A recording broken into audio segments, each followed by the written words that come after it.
गुरुवे शिक्षा गुरुवे रक्षा गुरुवे सर्वागमोक्त कला गुरुवे शिवयोग धर्मार्थ भोग गुरुवे त्याग गुरुवे सुधी गुरुवे वाचा गुरुवे भवरोग शरणादे बसव महा गुरु निमगे ಸಂಸ್ಕೃತ ಕಮ್ಮಿ ವಿಶ್ವಗುರು ಮಹಾಮಾನವತಾವಾದಿ ಬಸವಣ್ಣನವರನ್ನು ಹೃದಯ ಮಂದಿರದಲ್ಲಿ ಸ್ಮರಿಸುತ್ತಾ ಮಹಾಮಹಿಮರು ಬಯಲುಕಾಯಿ ಸಿದ್ಧರು ಶೂನ್ಯ ಪೀಠಾಧ್ಯಕ್ಷರಾದಂತಹ ಅಲ್ಲಮ ಪ್ರಭುದೇವರನ್ನು ಚಿನ್ಮಯ ಜ್ಞಾನಿ ಶಿವಸ್ಥಳ ಚಕ್ರವರ್ತಿ ಚನ್ನಬಸವಣ್ಣನವರನ್ನು ಹೃದಯ ಮಂದಿರದಲ್ಲಿ ಸ್ಮರಿಸಿ ಈ ಕಾರ್ಯಕ್ರಮದಲ್ಲಿ ಮುಖ್ಯ ಅತಿಥಿಗಳಾಗಿ ಆಗಮಿಸಿರುವಂತಹ ಹಿರಿಯರು ಉತ್ಸಾಹಿಗಳು ಮತ್ತು ಕೃಷಿಕರು ಆದಂತಹ ಸನ್ಮಾನ್ಯ ನಿಂಗಪ್ಪ ಬಸಪ್ಪ ಪೂಜಾರಿ ಆಡೂರವರೇ ಹಾಗೂ ಹಿರಿಯರಾದಂತಹ ದಾಸೋಹಿಗಳಾದಂತಹ ಪ್ರಭು ಕೆಚ್ಚನಗೌಡರವರೇ ಮತ್ತು ದಾಸೋಹಿಗಳು ನುರಿತ ವೈದ್ಯರು ಭಕ್ತಿ ಜೀವಿಗಳಾದಂತಹ ಡಾಕ್ಟರ್ ಅನ್ನಪೂರ್ಣಕ್ಕ ಅವರೇ ಮತ್ತು ನಿಸರ್ಗ ಜ್ಞಾನಾಮೃತದ ಪ್ರಾಯೋಜಕರು ಅಂದರೆ ಅವರು ಶುಭಕೋರು ಅಂತ ಅಲ್ಲಿ ಹೇಳ್ತಾರೆ, ಆದರೆ ನಿಜವಾಗಿ ಪ್ರಾಯೋಜಕತ್ವ ಅವರೇ ವಹಿಸ್ಕೊಂಡಿರ್ತಾರೆ. ಬೆಳವಂಕಿ ದಂಪತಿಗಳಾದಂತಹ ರವಿ ಅವರೇ ಮತ್ತು ರಾಜಶ್ರೀ ಅಕ್ಕನವರೇ ಮತ್ತು ದಾಸೋಹಿಗಳಾದಂಥ ಹಿರಿಯ ಜೀವ KM ಅಂಗಡಿಯವರೇ ಮತ್ತು ಇನ್ಯಾವುದಕ್ಕೆ ಮೇಲೆ ಹೌದು ಹೇಳಿದೆ ಸೇರಿರ್ತಕ್ಕಂಥ ಎಲ್ಲ ಸಂಪರ್ಕ ಬಂಧುಗಳೇ, ತಾಯಿಯಂದರೆ, ವಿದ್ಯಾರ್ಥಿಗಳೇ, ತಮಗೆಲ್ಲರಿಗೂ ಶರಣ. ಬಹಳ ಮುಖ್ಯವಾಗಿ ನಮ್ಮ ನಿಸರ್ಗ ಜ್ಞಾನಾಮೃತದ ವಿಜೇತರಲ್ಲಿ ನಿಮ್ಮೆಲ್ಲರಿಗೂ ಪರಿಚಯಿಸಬೇಕಾದಂಥ ಒಬ್ಬ ವ್ಯಕ್ತಿ ಇದ್ದಾನೆ, ಮಹಾಂತೇಶ್ ಕುತ್ನಿ ಅವರು. ಮಹಾಂತೇಶ್ ಕುತ್ನಿ ಅವರೊಬ್ಬರು ಎದ್ದಿದ್ಕೊಳ್ಳಿ, ಪರಿಚಯ ಮಾಡಿಕೊಳ್ಳಿ. ಅವರು ಪ್ರಾಯಶಃ ಅವತ್ತಿನಿಂದ ಇವತ್ತಿನವರೆಗೆ ಅಂದರೆ 21ನೇ ವಾರ್ಷಿಕೋತ್ಸವದಲ್ಲಿ ಏನು ಪ್ರೈಸ್ ಕೊಟ್ವಿ ಅವರಲ್ಲೇ ಮೊದಲನೇದರಲ್ಲೇ ಪ್ರೈಸ್ ಬಂತು ಅನಿಸುತ್ತೆ ಅವ್ರಿಗೆ. ಆನಂತರ ಅವ್ರ ತಾಯಿ ಗೌರಮ್ಮ ಅವರು, ಅವ್ರ ತಂದೆನೂ ಬರ್ತಿದ್ರು, ಇವತ್ತು ಬಂದಿಲ್ಲ ಅವ್ರು ಎಲ್ಲಪ್ಪ ಅಂತೇಳಿ. ಅವರು ಪ್ರತಿ ಕಾರ್ಯಕ್ರಮಕ್ಕೂ ಭಾಗವಹಿಸಿದ್ದಾರೆ. ಪ್ರತಿ ಕಾರ್ಯಕ್ರಮದಲ್ಲಿ ಅವ್ರ ಶಿಷ್ಯರು ಒಬ್ಬರಲ್ಲ ಒಬ್ಬರು ಅವ್ರ ಸ್ನೇಹಿತರು ಯಾರಾದರೂ ಪ್ರೈಸ್ ತಗೊಂಡಿದ್ದಾರೆ. ನಾಲ್ಕೇಶ್ವರ ಬಳಗ ಅವರ ತಂಗಿ ತಗೊಂಡಿದ್ದಾರೆ, ಮೈಸೂರಲ್ಲಿರ್ತಾರೋ ಸುನೀತಾ ಅಂತ ಹೇಳಿ. ಅವ್ರಿಗೆ ಬರೋಕ್ಕಾಗಿಲ್ಲ, ಅವ್ರ ಬದಲು ಅವ್ರ ತಾಯಿನೇ ತಗೊಂಡ್ರು. ಅದಕ್ಕೆ ನಾನು ಬರೀತಿರ್ತೀನಪ್ಪ ಅಂತಂದ್ರು ಗೌರಮ್ಮ. ಹೌದವ, ನನಗೆ ಗೊತ್ತಿದೆ, ಉದ್ದೇಶಪೂರ್ವಕವಾಗಿ ನಿಮಗೆ ಕೊಟ್ಟಿಲ್ಲ, ಬರಿತಾನೆ ಇವಿ, ಒಂದಲ್ಲ ಒಂದು ದಿವಸ ನಿಮಗೆ ಸಿಗುತ್ತೆ. ಇನ್ನು ಈ ವರ್ಷ ಮುಗಿಯೋವರೆಗೂ ಮಾಡ್ತೀವಿ. ಈಗ 62 ಸಂಚಿಕೆಗಳಾಗಿದೆ, 62 ಆಗಿದೆ ಅನಿಸುತ್ತೆ. ನಾಳೆ 62ರಿಂದ 63ರಿಂದ ಪ್ರಸಾರ ಆಗುತ್ತೆ. ನಾಳೆ 62ರಿಂದ ಪ್ರಸಾರ ಆಗುತ್ತೆ. ಅಲ್ಲ 63 ಇರ್ಬೋದು ಅಲ್ವಲ್ಲ, 63 ಆಗುತ್ತೆ. ನಾಳೆ 64 ಆಗುತ್ತೆ. 62ರಿಂದವರು ಪ್ರೈಸ್ ಕೊಟ್ವಿ. ನಮ್ಮ ಪುಷ್ಪಕ್ಕವರು ಅವೆಲ್ಲ 62ನೇ ಸಂಚಿಕೆ, ನನಗೆ 2 ಸಂಚಿಕೆ ಹಿಂದೆ ಇರುತ್ತೆ ಬಹುಮಾನದ ವಿಷಯದಲ್ಲಿ. ನಾಳೆ 64ನೇ ಪ್ರಸಾರ ಆಗುತ್ತೆ. ಒಟ್ಟು 104 ಸಂಚಿಕೆಗಳು ಮಾಡಬೇಕು ಅಂತ ಗುರಿ ಇಟ್ಕೊಂಡಿವಿ ನಾವು. ಅಂದರೆ ಈ ವರ್ಷ ಮುಗಿಯೋದ್ರೊಳಗೆ 104 ಸಂಚಿಕೆಗಳು ಅಥವಾ 105 ಸಂಚಿಕೆಗಳಾಗ್ತವೆ. ಅಷ್ಟು ಮಾಡಬೇಕು ಅಂದ್ಕೊಂಡಿದ್ದೀವಿ. ಇದುವರೆಗೂ ಪ್ರತಿ ಸಂಚಿಕೆಗೂ ಪ್ರಾಯೋಜಕರು ಸಿಕ್ಕಿದ್ದಾರೆ. ಅದೇ ರೀತಿ ನಮ್ಮ ರವಿ ಮೆಣವಣಿಕೆಯವರು ಮತ್ತು ರಾಜೇಶ್ವರಿ ಮೆಣವಣಿಕೆಯವರು ದಂಪತಿಗಳು ಏಪ್ರಿಲ್ ತಿಂಗಳು 5 ವಾರಗಳು ಬರುತ್ತೆ. ಅದಕ್ಕೆ 17,200 ರೂಪಾಯಿ ಖರ್ಚು ಬರುತ್ತೆ 2 ಸ್ಟೇಷನ್ಗೆ. ನಾವು ಅಷ್ಟು ತುಂಬಬೇಕಾಗುತ್ತೆ. ಅಷ್ಟನ್ನು ದಾಸೋಹ ವಹಿಸ್ಕೊಂಡಿದ್ದಾರೆ. ಅವರು ಪ್ರಾಯೋಗಿಕವಾಗಿ ಬಂದ ಕೊನೆಗೆ ಸನ್ಮಾನ ಮಾಡಿದ್ರಲ್ಲ, ಅವರು ಬ್ಯಾಂಕ್ ಉದ್ಯೋಗಿಗಳು. ಅವ್ರು ನಾನು ಇಷ್ಟು ದಿವಸ ಹೇಳಿದ್ರು ಉಪವಾಸಕ್ಕೆ ಬಂದಾಗ, ಆದರೆ ನಾನು ಕೃಷಿ ವಿಶ್ವವಿದ್ಯಾಲಯ ರಿಟೈರ್ಡ್ ಪ್ರೊಫೆಸರ್ ಅಂತ ಅನ್ಕೊಂಡಿದ್ದೀನಿ. ಅವ್ರನ್ನ ವಿದ್ಯೆ ಅಭ್ಯಾಸ ಮಾಡೋ ಒಟ್ಟಿಗೆ ಮಾಡಿದ್ದಾರೆ. ಆದರೆ ಅವ್ರ ಮುಂದೆ ಬ್ಯಾಂಕಲ್ಲಿ KVC ಬ್ಯಾಂಕಲ್ಲಿ ನಿರ್ವಹಣೆ ಮಾಡಿದ್ದಾರೆ, ಉದ್ಯೋಗಸ್ಥರಾಗಿ ಮಾಡಿದ್ದಾರೆ. ಇನ್ನೊಂದು ವಿಶೇಷ ಹೇಳ್ತೀನಿ, ಅವರು BSc ಗೋಲ್ಡ್ ಮೆಡಲ್ ಕೊಂಡಿದ್ದಾರೆ ನೋಡ್ರಿ. BSc ಅಗ್ರಿಯಲ್ಲಿ ಚಿನ್ನದ ಪದಕ ಬರೋದು. ಆದರೆ ನಮ್ಮ ದೇಶದ ಶಿಕ್ಷಣ ವ್ಯವಸ್ಥೆಯ ದುರಂತ ಏನಂದರೆ, ಅವ್ರಿಗೆ MSc ಅಗ್ರಿ ಮಾಡಿರಲ್ಲ MSc ಅಗ್ರಿ ಮಾಡಿಲ್ಲ. ಮಾಡಿದ್ರೆ ಅವರಿಗೆ ಪ್ರೊಫೆಸರ್ ಕೆಲಸ ಕೊಡ್ತಿದ್ರು, ಬ್ಯಾಂಕಿಗೆ ತಗೊಂತಿರಲಿಲ್ಲ. ಅಮೆರಿಕದಲ್ಲಾಗಿದ್ದರೆ, ಇಂಗ್ಲೆಂಡಲ್ಲಾಗಿದ್ದರೆ ಜನಸಂಖ್ಯೆ ಕಡಿಮೆ. ಇವ್ರಿಗೆ MSc ಅಗ್ರಿ PhD ಎಲ್ಲ ಮಾಡಿಸಿ, ಅವರ ಸರ್ಕಾರದಿಂದ ಮಾಡಿಸಿ ಇವ್ರಿಗೆ ಅಲ್ಲಿಗೆ ತಗೊಳ್ತಿದ್ರು. ಅವಾಗ ಇನ್ನೂ ಚೆನ್ನಾಗಿ ಕಾರ್ಯನಿರ್ವಹಿಸ್ತಿದ್ರು ಅವರು. ಆದರೆ ಅವ್ರಿಗೆ ಬ್ಯಾಂಕ್ ಉದ್ಯೋಗ ಸಿಕ್ಕಿದೆ. ಅದು ನಮ್ಮ ದೇಶದ ವ್ಯವಸ್ಥೆ. ಯಾಕಂದ್ರೆ ಜನಸಂಖ್ಯೆ ಬಹಳ, ಡಿಗ್ರಿ ಹೋಲ್ಡರ್ಸ್ ಬಹಳ, ಯಾವ ಎಕ್ಸಾಮಲ್ಲಿ ಪಾಸ್ ಆಗ್ತಾರೋ ಅದು ಸಿಗುತ್ತೆ ಅವ್ರಿಗೆ. ಅವರು ಬ್ಯಾಂಕಲ್ಲಿ ಉದ್ಯೋಗ ಮಾಡಿದ್ದಾರೆ. ಅವ್ರು ಉಪವಾಸಕ್ಕೆ ಬಂದಾಗಲೇ ಒಂದು 5-6 ತಿಂಗಳ ಹಿಂದೆನೇ ಹೇಳಿದರು, ನಾವು 1 ತಿಂಗಳು ನಾವು ವಹಿಸ್ಕೊಳ್ತೀವಿ ಅಂತೇಳಿ. ಮುಂದೆ ನಮ್ಮ ಪ್ರಾಚಾರ್ಯರು ತೋಡ್ಕರ್ ಅವರು 3 ತಿಂಗಳದ್ದು ದಾಸೋಹ ಕೊಟ್ಟರು. 46,000 ಬರ್ತದ್ದು 3 ತಿಂಗಳು ಕೊಟ್ಟರು. ಹಂಗಾಗಿ ಇವರಿಗೆ ಏಪ್ರಿಲ್ ಅವಕಾಶ ಮಾಡಿಕೊಟ್ವಿ. ಇನ್ನು ಮೇ ತಿಂಗಳಿಂದ ಖಾಲಿ ಇದೆ. ನೀವು ಯಾರಾದರೂ ವಹಿಸ್ಕೊಳ್ಳೋರಿದ್ದರೆ ಅಥವಾ ನಿಮ್ಮ ಸ್ನೇಹಿತರು ಶ್ರೀಮಂತರುಗಳು ಪರಿಚಯಸ್ಥರಿದ್ದರೆ ನೀವು ಯಾರು ಬೇಕಾದ್ರೂ ವಹಿಸ್ಕೊಳ್ಬೋದು. 1 ತಿಂಗಳದ್ದು 2 ತಿಂಗಳದ್ದು 3 ತಿಂಗಳದ್ದು ನಿಮಗೆ ಪರಮಾತ್ಮ ಎಷ್ಟು ಶಕ್ತಿ ಕೊಟ್ಟಿದ್ದಾನೋ ಅಷ್ಟು ನೀವು ಪ್ರಾಯೋಜಕ ಆಗ್ಬೋದು. ನಿಮ್ಮ ಉದ್ಯಮ, ನಿಮ್ಮ ಹೆಸರನ್ನು ಅಲ್ಲಿ ರೇಡಿಯೋದಲ್ಲಿ ಅನೌನ್ಸ್ ಮಾಡ್ತಾರೆ. ಇಡೀ ಕರ್ನಾಟಕದಾದ್ಯಂತ ಅಷ್ಟೇ ಅಲ್ಲ, ಹೊರ ರಾಜ್ಯಗಳಲ್ಲೂ ಈ ಕಾರ್ಯಕ್ರಮ ಕೇಳ್ತಾರೆ, ವಿದೇಶದಲ್ಲೂ ಈ ಕಾರ್ಯಕ್ರಮ ಕೇಳ್ತಾರೆ. ಅಂದರೆ ನ್ಯೂಸ್ ಆನ್ ಏರ್ ಆ್ಯಪ್ ಆಗಿದೆಯಲ್ಲ, ವಿದೇಶದಲ್ಲೂ ಧಾರವಾಡ ಕೇಳ್ಬೋದು. ಈಗ ಮೇ ತಿಂಗಳು ಆಸ್ಟ್ರೇಲಿಯಾಕ್ಕೆ ಹೊರಟಿದ್ದೀವಿ. ಹೆಚ್ಚು ಕಡಿಮೆ 90 ಭಾಗ ಆಗಿದೆ. ಇನ್ನು ವೀಸಾದೊಂದು ಬರಬೇಕು. 100 ಪ್ರಕಟಿಸ್ತಿದ್ವಿ. ಇವತ್ತು ವೀಸಾದ ಪ್ರಕಟಣೆ ಬಂದಿಲ್ಲ. ಹಾಗಾಗಿ ಇವತ್ತು ಅದನ್ನು ಪ್ರಕಟಣೆ ಮಾಡ್ತಾ ಇಲ್ಲ. ಆದರೂ ಹೇಳ್ತೀನಿ, ಬಂದೇ ಬರುತ್ತೆ, ವೀಸಾ ಸಿಗುತ್ತೆ ಅಂತ ಗ್ಯಾರಂಟಿ ಕೊಟ್ಟಿದ್ದಾರೆ. ಆನ್ಲೈನಲ್ಲಿ ವೀಸಾ ಅಪ್ಲೈ ಮಾಡೋದಿರುತ್ತೆ, ಅಲ್ಲೇನು ನಾವು ಇಂಟರ್ವ್ಯೂಗೆ ಹೋಗಬೇಕಾಗಿಲ್ಲ. ಆದ್ದರಿಂದ ವೀಸಾ ಸಿಗುತ್ತೆ. ಮೇ 4ನೇ ತಾರೀಕಿಂದ ಮೇ 24, 25ವರೆಗೂ ಆ ಕಾರ್ಯಕ್ರಮದಲ್ಲಿ ಇರ್ತೀವಿ. ಆಗಲೂ ಕೂಡ ನಿಸರ್ಗ ಜ್ಞಾನ ಅಂತ ನಿಲ್ಲಲ್ಲ. ನಾನು ಮೊದಲೇ ರೆಕಾರ್ಡ್ ಮಾಡಿಕೊಟ್ಟು ಹೋಗಿರ್ತೀವಿ. ಅವ್ರು ಎಡಿಟಿಂಗ್ ಮಾಡಿ ಪ್ರಸಾರ ಮಾಡ್ತಾರೆ. ನೀವು ವಾಟ್ಸಪ್ ಕಳಿಸ್ತೀರಲ್ಲ, ನಾನು ಅಲ್ಲೇ ನೋಡ್ತೀನಿ, ಆಸ್ಟ್ರೇಲಿಯಾದಲ್ಲೇ ನೋಡ್ತೀನಿ, ಅಲ್ಲೇ ಆಯ್ಕೆ ಮಾಡ್ತೀನಿ. ಮತ್ತು ನೀಲಮ್ಮ ಅವರು ಫೋನಲ್ಲಿ ಓದಿ ಹೇಳ್ತಾರೆ, ಲೆಟರ್ಗಳು ಬಂದಿದ್ದರೆ ಓದಿ ಹೇಳ್ತಾರೆ. ಬಟ್ ಆಸ್ಟ್ರೇಲಿಯಾಕ್ಕೆ ಹೋದರೂ ಕೂಡ ಈ ಕಾರ್ಯಕ್ರಮಕ್ಕೆ ಯಾವುದೇ ಅಡಚಣೆ ಉಂಟಾಗಲ್ಲ. ಈ ಮನ್ ಕಿ ಬಾತ್ ಮಾಡ್ತಾರಲ್ಲ ಮೋದಿಯವರು, ಮನ್ ಕಿ ಬಾತ್ ಮೊದಲೇ ರೆಕಾರ್ಡ್ ಮಾಡಿ ಕಳಿಸಿರ್ತಾರೆ ಆಕಾಶವಾಣಿಗೆ. ಅನುವಾದ ಮಾಡಬೇಕಲ್ಲ, ಅನುವಾದ ಮಾಡಬೇಕು, ಪ್ರಸಾರ ಮಾಡಬೇಕಂದ್ರೆ 2 ದಿವಸ 3 ದಿವಸ ಮುಂಚೆ ಅವ್ರು ರೆಡಿ ಮಾಡಿರ್ತಾರೆ. ಅವ್ರು ಎಲ್ಲೋ ಇರ್ತಾರೆ, ವಿದೇಶದಲ್ಲಿ ಇರ್ತಾರೆ, ಯಾವುದೋ ಕಾರ್ಯಕ್ರಮದಲ್ಲಿ ಇರ್ತಾರೆ. ಆದರೆ ಈ ಮನ್ ಕಿ ಬಾತ್ ಪ್ರಸಾರ ಆಗ್ತಿರ್ತದೆ.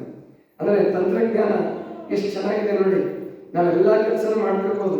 ಕೆಲವರು ಕೇಳಿದ್ರು, ಅವತ್ತೇ ಹೋಗ್ತೀರ ನೀವು ಹೇಳಕ್ಕೆ ಅಂತ. ಇಲ್ಲ, ಮುಂಚೆ ರೆಕಾರ್ಡ್ಗಳು ಕೊಟ್ಟಿರ್ತೀವಿ. ಅವರು ಎಲ್ಲ ಎಡಿಟಿಂಗ್ ಮಾಡಿ ಅದನ್ನು ವ್ಯವಸ್ಥೆ ಮಾಡ್ತಾರೆ, ಪ್ರಸಾರ ಆಗುತ್ತೆ. ನಾವು ಆ ಡೇಟಿಗೆ ತಕ್ಕ ಹಾಗೆ ಮಾತಾಡಿರ್ತೀವಿ. ಇವತ್ತು ಅಂತಲೇ ಮಾತಾಡ್ತೀವಿ, ಆ ಡೇಟಿಗೆ ತಕ್ಕ ಹಾಗೆ ಮಾತಾಡಿರ್ತೀವಿ. ನೀವು ಕೇಳಿಸ್ಕೊಂಡಾಗ ಇವತ್ತೇ ಮಾತಾಡ್ತಿದ್ದಾರೆ, ರೇಡಿಯೋದಲ್ಲಿ ಇದ್ದಾರೆ, ಆಕಾಶವಾಣಿಗೆ ಬಂದಿದ್ದಾರೆ ನಂಗೆ ಕಾಣಿಸ್ತಿತ್ತು, ಕೇಳಿಸ್ತಿರ್ತೀವಿ. ಅಂದರೆ ತಂತ್ರಜ್ಞಾನ ಬಹಳ ಮುಂದುವರೆದಿದೆ. ಎಲ್ಲಿದ್ದರೂ ನಾವು ಅದಕ್ಕೆ ಕುಂದುಂಟಾಗಲಾರ್ದಂಗೆ ಸತತವಾಗಿ ಈ ಕಾರ್ಯಕ್ರಮವನ್ನು ಪ್ರಸಾರ ಮಾಡ್ಬೋದು. ಆಕಾಶವಾಣಿಯವರು ಅಷ್ಟು ಚೆನ್ನಾಗಿ ಎಡಿಟಿಂಗ್ ಮಾಡ್ತಾರೆ. ನಾನು ಅಲ್ಲೇ ಹೋಗಿ 5 ಒಂದು ಸಾರಿ ಹೋದರೆ 6 ಕಾರ್ಯಕ್ರಮ ಮಾಡಿಕೊಟ್ಟಿರ್ತೀನಿ. 1.5 ತಿಂಗಳದ್ದು ಕಾರ್ಯಕ್ರಮ ಮಾಡಿಕೊಟ್ಟು ಬಂದಿರ್ತೀನಿ. ಹಾಗಾಗಿ ಯಾವುದೇ ಟೆನ್ಷನ್ ಇಲ್ಲ, ನಿಶ್ಚಿಂತವಾಗಿ ಮಾಡ್ಬೋದು. ನಿಶ್ಚಿಂತವಾಗಿ ಎಲ್ಲ ಕಾರ್ಯಕ್ರಮ ಮಾಡ್ಕೊತ ಈ ನಿಸರ್ಗ ಜ್ಞಾನ ಮಾಡ್ಬೋದು ಅಂತ ಕಾರ್ಯಕ್ರಮ ನಿರಂತರವಾಗಿ ನಡೀತಾ ಇದೆ. ನೀವು ಯಾರು ದಾಸೋಹಿಗಳಾಗ್ತಕ್ಕಂಥವ್ರು ಪ್ರೀತಿಯಿಂದ, ಅಂದರೆ ಇಲ್ಲಿ ನಾವೇನು ಒತ್ತಾಯ ಮಾಡಲ್ಲ. ಯಾಕಂದರೆ ಬಸವಣ್ಣ ಒಂದು ವೇಳೆ ಯಾವ ದಾಸೋಹಿಗಳು ಸಿಗದೆ ಹೋದರೆ ಶ್ರೀ ಗುರು ಬಸವರಾಮನಿಂದ ಕೊಡುವಷ್ಟು ಶಕ್ತಿ ಕೊಟ್ಟಿದ್ದಾನೆ. ಹಂಗಾಗಿ ಏನು ತೊಂದರೆ ಇಲ್ಲ. ಇನ್ನು ನೀವು ಯಾರಾದರೂ ಕೊಡ್ತೀವಿ ಅಂತಕ್ಕಂಥವ್ರು ಕೂಡ 1 ತಿಂಗಳದ್ದು 2 ತಿಂಗಳದ್ದು 3 ತಿಂಗಳದ್ದು ನಮ್ಮ PL ಪಾಟೀಲ್ ಅವ್ರು 5 ತಿಂಗಳು ತೋರಿಸ್ಕೊಂಡ್ರು. ಹಾಗೆ ನೀವು ಯಾರು ಬೇಕಾದರೂ ವಹಿಸ್ಕೊಳ್ಬಹುದು ಅಂತ ತಿಳ್ಕೊಂಡು ಹೇಳ್ತಾ, ಇನ್ನು ಇವತ್ತು ಯಾರೆಲ್ಲ ಗೆದ್ದಿದ್ದಾರೆ ವಿದ್ಯಾರ್ಥಿಗಳು ಬಹಳ ಜನ ಇದ್ದಾರೆ. ಅಂದರೆ ನಮ್ಮ ಆ ಟೀಚರ್ಸ್ ಬಹಳ ಜನ ಇದ್ದಾರೆ. ವಿದ್ಯಾರ್ಥಿಗಳಿಗಿಂತಲೂ ನಾಗರಾಜ್ ಪಾಳಂಬೇಡು, ನಮ್ರತಾ ಅಂಗಡಿ ಇವರಿಬ್ಬರೇ ಅಂತ ಕಾಣಿಸ್ತೀವಿ ವಿದ್ಯಾರ್ಥಿಗಳು. ಇವರಿಬ್ಬರು ನಮ್ಮ ಮಹಾಂತೇಶ್ ಕೃತ್ನಿಯವ್ರ ಶಿಷ್ಯರಿದೆ. ಮಹಾಂತೇಶ್ ಕೃತ್ನಿಯವರಿಗೆ ಒಂದಲ್ಲ ಒಂದು ರೂಪದಲ್ಲಿ ಪರಿಚಿತಸ್ಥರು ಶಿಷ್ಯರು ಇರ್ತಾರೆ. ಆಮೇಲೆ ಏನು ಶಿಕ್ಷಕರು ಬಂದಿದ್ದಾರೆ. ಮೆಣಸಿನ್ಕಾಯಿ ಶರಣಪ್ಪ ಮೆಣಸಿನ್ಕಾಯಿ ಅವರು ಶಿಕ್ಷಕರು. ಆಮೇಲೆ ಇನ್ನೊಬ್ರು ಅಟಲ್ ಬಿಹಾರಿ ವಾಜಪೇಯಿ ಅಲ್ಲಿ ರುದ್ರಪ್ಪ ಕಳ್ಳಿ ಮನೆಯವರು ಅವರು ಶಿಕ್ಷಕರು. ಆಮೇಲೆ ಮಹಾದೇವಕ್ಕನವ್ರ ಮನೆಯವರು ರಾಮಣ್ಣ ಅಂಕೇರಿ ಅವರು ಶಿಕ್ಷಕರು, ನಿವೃತ್ತ ಶಿಕ್ಷಕರು. ಇವರೆಲ್ಲ ಮಹಾಂತೇಶ್ವರಿಗೆ ಪರಿಚಯಸ್ಥರು ಹೆಚ್ಚಿಕೊಂಡು ಹೀಗೆ ಆ ಕಾರ್ಯಕ್ರಮ ನಡೆದಿದೆ. ಆ ಮಹಾಂತೇಶ್ವರ ಪುತ್ನಿಯವರಿಗೆ ನಾನು ಅಭಿನಂದನೆ ಹೇಳ್ತಾ, ಜೊತೆಗೆ ಇನ್ನು ಅವರೆಲ್ಲ ಬಳಗದವರು ಬಂದಿದ್ದಾರೆ, ಅವರೆಲ್ಲರಿಗೂ ಅಭಿನಂದನೆಗಳು ಅಂತ ಹೇಳ್ತಾ, ಇವತ್ತು ಅಲ್ಲಮಪ್ರಭು ದೇವರದ್ದು ಸ್ಮರಣೋತ್ಸವ ಇದೆ. ನಾಳೆ ಅವ್ರ ಜಯಂತಿ ಅಂತ ನಾವು ಒಪ್ಕೊಂಡಿದ್ದೀವಿ. ಯಾಕಂದರೆ ಯುಗಾದಿ ದಿವಸ ಅವ್ರದ್ದು ಶೂನ್ಯ ಪೀಠಾರೋಹಣ ಆಯಿತು ಅಂತ ಹೇಳಿ ಮಾತಾಜಿಯವರನ್ನು ಸಂಶೋಧನೆ ಮಾಡಿದ್ದಾರೆ. ಕಾಲಜ್ಞಾನ ವಚನಗಳ ಅನುಸಾರವಾಗಿ ಅವರು ಇಸ್ವಿ ಎಲ್ಲ ಕಂಡುಹಿಡಿದಿದ್ದಾರೆ. ಆದರೆ ಮಾತಾಜಿಯವರ ಮಾತುಗಳನ್ನು ವಿದ್ವಾಂಸ ವಲಯ ಇನ್ನು ಅದನ್ನು ಭಕ್ತಿಯಿಂದ ಪ್ರೀತಿಯಿಂದ ತಗೊಂಡಿಲ್ಲ. ಯಾಕೆ ತಗೊಳ್ತಿತ್ತು, ಅದು ವಚನಾಂಕಿತದ ಬದಲಾವಣೆ ಆಗಿದ್ದರಿಂದ ಸಮಾಜದಲ್ಲಿ ಗೊಂದಲ ಉಂಟಾಗಿದ್ದರಿಂದ ತಗೊಂಡಿಲ್ಲ. ಅವ್ರನ್ನ ಓದಕ್ಕೂ ಹೋಗಿಲ್ಲ. ನೋಡಿ, ಶ್ಯಾಮಸುಂದರ ಬಿದರ್ಕುಂದಿಯವರು. ಆಮೇಲೆ ಮೊನ್ನೆ ಬಸವಪತ್ರದಲ್ಲಿ ಒಂದು ಲೇಖನ ಬಂದಿದೆ. ಬಸವರಾಜ್ ಅವರ ಹೆಸರು ಏನಿದೆ ದಂಡೆ, ಹೌದಲ್ಲ, ಬಸವರಾಜ್ ದಂಡೆ ಅಂತ ಹೇಳಿ ಲೇಖನ ಬರ್ತಿದ್ದಾರೆ. ಬಸವಣ್ಣವ್ರ ಬದುಕಿದ 58 ವರ್ಷದ ತನಕ ತಗೊಂಡ್ಬರ್ತಾರೆ. ಅವರು 63 ವರ್ಷದ ಮೇಲೆ ಬದುಕಿದ್ದಾರೆ. ಮಂಗಳವಾರದಲ್ಲಿ ಅವರು 6 ವರ್ಷ ಇದ್ರು ಅನ್ನೋದನ್ನು ಮಾತಾಡಿ ಸಂಶೋಧನೆ ಮಾಡಿದ್ದಾರೆ. ಅದು ಇತ್ಯರ್ಥ ಆಗಿದೆ. 25, 30, 40 ವರ್ಷದಿಂದಲೇ ಇತ್ಯರ್ಥ ಮಾಡಿದ್ದಾರೆ. ಆದರೆ ವಿದ್ವಾಂಸಗಳು ಓದ್ಕೊಳ್ಳೋದಿಲ್ಲ ಮತ್ತು ಭಕ್ತಿಯಿಂದ ಅದನ್ನು ಸ್ವೀಕರಿಸಲ್ಲ. ಕಾರಣ ಮಾತಾಜಿಯವರ ಮೇಲೆ ಇದ್ದಂಥ ಒಂದು ರೀತಿ ಅಸಡ್ಡೆ, ಅನಾಸಕ್ತಿ ಇರಬಹುದು. ಆ 43 ವರ್ಷ ಅವ್ರು ಬದುಕಿದ್ದಾರೆ. 67ನೇ ಇಸ್ವಿ ಅಲ್ಲ, 31, 34 ಬಸವಣ್ಣನ ಹುಟ್ಟಿದ್ದಾರೆ. ಅದು ಅಂಗೀಕೃತ ಆಗಿದೆ. ಬಾಲಕಿಯವರು ಒಪ್ಕೊಂಡಿದ್ದಾರೆ, ಎಲ್ಲ ಗುರುಗಳು ಒಪ್ಕೊಂಡಿದ್ದಾರೆ. ಆ ಶಾಲಿವಾಹನ ಶಕ್ತಿಗೆ ಅದನ್ನು ಹೋಲಿಕೆ ಮಾಡಿ ಮಾತಾಜಿಯವರು ಸರಿಯಾಗಿ ಅದನ್ನ ಇತ್ಯರ್ಥ ಮಾಡಿದ್ದಾರೆ. ಆದರೆ ಮತ್ತೆ ಇನ್ನೂ ಇವತ್ತು ಶ್ಯಾಮಸುಂದರ ಬಿದರ್ಕುಂದಿಯವರು ವಚನ ಹೃದಯ ಇವತ್ತು ಕೊಟ್ಟಿವಿ ಅವರಿಗೆ. ಅವ್ರು ಒಪ್ಕೊಳ್ತಿದ್ರು. ವಚನ ಹೃದಯ ಓದಿದ್ರೆ, ಇನ್ನೂ ಓದಿಲ್ಲ, ಬಂದ ಕೂಡಲೇ ಕೊಟ್ಟಿವಿ ಅವ್ರಿಗೆ. ಸ್ವಲ್ಪ ಕಣ್ಣಾಡಿಸಿದ್ರು, ಓದ್ತಾರೆ, ಖಂಡಿತ ಓದ್ತಾರೆ. ಅವ್ರಿಗೆ ಭಕ್ತಿ ಇದೆ, ಅವರು ಒಪ್ಕೊಳ್ತಾರೆ. ಬಸವಣ್ಣವ್ರ ಕಲ್ಯಾಣದಲ್ಲಿ ಇದ್ದಿದ್ದು 36 ವರ್ಷ. ಅದು 40ರಿಂದ 50ನೇ ಇಸ್ವಿಯಿಂದ 96ರವರೆಗೂ ಬರುತ್ತೆ. 60ರಿಂದ 96. ಅದನ್ನು ಕಲಬುರಗಿಯವರು ಕೂಡ ಒಪ್ಕೊಂಡಿದ್ದಾರೆ. 96, ಅದನ್ನು 1196ರಲ್ಲಿ ಲಿಂಗೈಕ್ಯ ಆಗಿದ್ದ ಉಲ್ಲೇಖಗಳು ಸಿಗುತ್ತೆ. ಕಲಬುರಗಿಯವರನ್ನು ಗಟ್ಟಿಯಾಗಿ ಹೇಳಲಿಲ್ಲ. ಅವ್ರು ಬದುಕಿರೋವರೆಗೂ ಅದನ್ನು ಮಾತಾಜಿಯವರು ಹೇಳ್ತಿರೋದು ಸರಿ ಅಂತ ಹೇಳಲಿಲ್ಲ. ನೋಡ್ರಿ, ಸತ್ಯ ಯಾರು ಹೇಳಿದ್ರು ಕೂಡ ನಾವು ಒಪ್ಕೊಳ್ಬೇಕು. ಅಂದರೆ ಧರ್ಮದಲ್ಲಿ ಒಗ್ಗಟ್ಟು ಬರ್ತದೆ. ಇಲ್ಲ ಅಂತಂದರೆ ಏನೋ ಪೂರ್ವಗ್ರಹ ಪೀಡಿತತೆ ಇಟ್ಕೊಂಡು ಅವ್ರು ಏನಾದರೂ ಇರಲಿ, ಅವ್ರು ಏನಾದರೂ ವ್ಯತ್ಯಾಸಗಳು ಮಾಡಿದ್ರು ಕೂಡ ಸತ್ಯ ಹೇಳಿದಾಗ ಒಪ್ಕೊಳ್ಳೋಕೆ ನಮ್ಮ ವಿದ್ವಾಂಸಗಳು, ಸ್ವಾಮೀಜಿಗಳು ಒಪ್ಪಿದ್ರೆ ನಮ್ಮ ಧರ್ಮದಲ್ಲಿ ಇಷ್ಟೊಂದು ಗೊಂದಲಗಳು ಇರ್ತಿರ್ಲಿಲ್ಲ. ಆದರೆ ಭಾಳ ಜನ ಅದನ್ನು ಒಪ್ಕೊಳ್ಳೋ ಕೆಲಸ ಮಾಡಲಿಲ್ಲ. ಅದೇನೇ ಇರಲಿ, ಅವ್ರು ಹೇಳಿದ್ರಲ್ಲ 36 ವರ್ಷ ಇದ್ದಿದ್ದು ಮೊದಲು ಅದನ್ನು ಒಪ್ಕೊಂತಿರಲಿಲ್ಲ ವಿದ್ವಾಂಸಗಳು. ಸಿದ್ದೇಶ್ವರ ಸ್ವಾಮಿಗಳಿಗೆ ಗೊತ್ತಿರಲಿಲ್ಲ. ನಾನು ಬಾಲ್ಕಿಯಲ್ಲಿ ಪ್ರವಚನ ಹೇಳೋವರೆಗೂ, ಅಂದರೆ ವಚನಾಂಕಿತಗಳ ಬಗ್ಗೆ ಒಂದು ಪ್ರವಚನ ಮಾಡಿದೆ ಅವ್ರ ಕಾರ್ಯಕ್ರಮದಲ್ಲಿ. 21ನೇ ಇಸ್ವಿದು. ಆವತ್ತು ಭಕ್ತಿಗೆ ಬೀಡಾಯಿತು ಕಲ್ಯಾಣ 36 ವರ್ಷ ಅಂತ ಹೇಳಿದಾಗ ಸಿದ್ದೇಶ್ವರ ಸ್ವಾಮಿಗಳಿಗೆ ಆಶ್ಚರ್ಯ. ಹೌದಾ, ಅಂದರೆ ಅವ್ರು ಬದುಕಿದ್ದೇ 36 ವರ್ಷ ಅಂತ ತಿಳ್ಕೊಂಡಿದ್ದಾರೆ ಅಲ್ಲಿವರೆಗೂ. ಆಗ ಸಿದ್ದೇಶ್ವರಪ್ಪ ಅವ್ರಿಗೆ ಹೆಚ್ಚು ಕಡಿಮೆ 77, 78, 76 ವರ್ಷದ ಮೇಲಾಗಿದೆ. 78 ವರ್ಷನೇ ಆಗಿದೆ. 81 ಅವ್ರು ತಿಳ್ಕೊಂಡಾಗ 80ನೇ ಇಸ್ವಿವರೆಗೂ, 79, 80ನೇ ವರ್ಷದವರೆಗೂ ಇನ್ನೂ ಬಸವಣ್ಣವ್ರ ಬಗ್ಗೆ 36 ವರ್ಷ ಅಂತಾನೆ ಬರ್ತಾರೆ. ಹಂಗೆ ತಿಳ್ಕೊಂಡಿದ್ದಾರೆ. ಹಂಗೆ ತಿಳ್ಕೊಂಡಾಗ ಅನೇಕ ಧೋರಣೆಗಳು ಅವರು ಒಪ್ಕೊಳ್ಳಲ್ಲ. ಅಂದರೆ ನಮ್ಮಲ್ಲಿ ಐತಿಹಾಸಿಕ ಪ್ರಜ್ಞೆ ಕಡಿಮೆ. ಯಾಕೆ ಅಂದರೆ ಪುರಾಣ ಕಾಲ ಬರೆದ್ಬಿಟ್ರು. ಈಗ ಹರಿಹರನ್ನ ಹೇಳಿದ್ರಲ್ಲ, ಹರಿಹರನ ಮತ್ತು ಚಾಮರಸಂದ್ ಎರಡು ಹೇಳಿದ್ರು. ವಚನಗಳ ಆಧಾರವಾಗಿ ಕಟ್ಕೊಟ್ಟಿದ್ದೀನಿ. ಪ್ರಭುದೇವರ ಚರಿತ್ರೆಯನ್ನ ವಚನಗಳ ಆಧಾರವಾಗಿ ಕಟ್ಟೋದಕ್ಕೆ ಪ್ರಯತ್ನ ಪಟ್ಟಿದ್ದೀನಿ, ವಚನ ಹೃದಯದಲ್ಲಿ. ಅದನ್ನ ಇನ್ನೂ ಪಾಪ ಓದಿಲ್ಲ ಅವ್ರು ತಪ್ಪಲ್ಲ, ಓದಿಲ್ದಿರೋದು ತಪ್ಪಷ್ಟೇ. ಅಥವಾ ಆ ಸಿದ್ಧಯ್ಯ ಪುರಾಣಿಕರೇ ಕೊನೆ ತನಕ 36 ವರ್ಷ ಬಸವಣ್ಣವ್ರು ಬದುಕಿದ್ದು ಅನ್ನೋದನ್ನ ಅವ್ರ ಸಣ್ಣ ಚರಿತಾಮೃತ ಬದಲಾವಣೆ ಮಾಡಲಿಲ್ಲ.